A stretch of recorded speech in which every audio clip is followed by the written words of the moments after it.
Good morning. What a wonderful day. What a wonderful day to start a brand new week. And what a week it should be. If you're out there in business and you're in a small business, chances are that you, from time to time, find yourself without enough time. It happens to everybody at some stage or other. And to some folks, it seems to happen very often. That is, that most of the time they don't have enough time. And a lot of the folks who don't have enough time spend a tremendous amount of time thinking about not having enough time and telling all and sundry they don't have enough time. One of the wonderful things about time is it's a fairly malleable thing.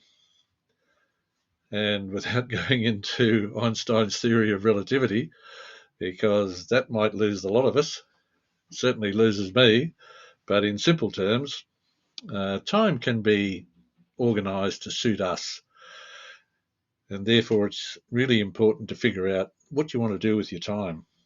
And most of us have very special skills that we can apply to very special jobs, and that will take our time.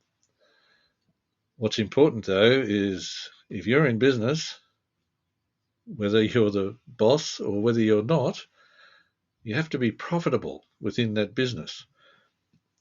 Most importantly, for a small business, very often, the only person in that small business is the owner, you. That means that you've got all the jobs to fill. And when we look around a small business, there are a lot of jobs to fill. It's far too many to go into here. So let's not waste time on that. Let's think about what we can do to better utilize the time that we have. There are so many jobs to do. Every one of them claims to be vastly more important than the other. And of course, we know that isn't true. We know there are some jobs that are most important. We know that there are some jobs that can wait. What we want to be focused on is the jobs that are actually going to help us grow the business. By that, I don't mean, well, if we do our bookwork better, we'll be able to grow the business. Yes, we will.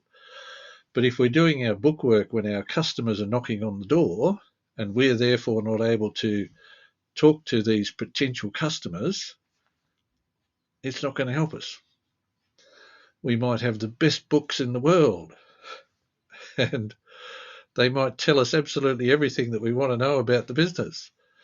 But chances are, if we're not talking to potential customers, they'll be telling us why we didn't make enough money to succeed. By succeed, I mean stay in business, keep the doors open. Things like that can be left until later. We can do the bookkeeping after we've tended to the customers. You know, if we get out there and we talk to the potential customers and we turn them into customers and they buy things from us, the chances are that we're probably making a quid. Now, if we're making a quid, we can go back and do the bookworks later. Or if we're making a quid, why not hire somebody else to do it? The chances are that if you find yourself, in the case of bookkeeping, if you find yourself a bookkeeper, they'll do it far more quickly than you. The fee that they will charge you to do the bookkeeping will probably be less than what you'll earn by talking to a potential customer and turning that person into a customer. Now, I'm picking on bookkeeping because everybody in small business knows what bookkeeping is, but there's a host of other jobs. There's jobs to the left, there's jobs to the right, there's jobs right in front of you, they're piling up behind you. Every one of them can be treated in precisely the same way. If it's not a job that's going to generate revenue for your business, it can probably wait until later, until after you've finished generating some revenue. When the customers are there, talk to the customers. If you need to do marketing and you haven't got any customers, do the marketing. But make sure you're telling them the right story so that they'll come and turn themselves into customers. Marketing for marketing's sake isn't going to help anybody. Well, unless you're paying somebody else to do it. So Make sure you're telling the right story. Get the people turning up. Spend the time converting those people turning up to have a look at what you've got into customers. Do the business. Get on with it. Go back and do all of those other jobs later. You can prioritize whatever job is there. How important is it? Does it really have to be done right now?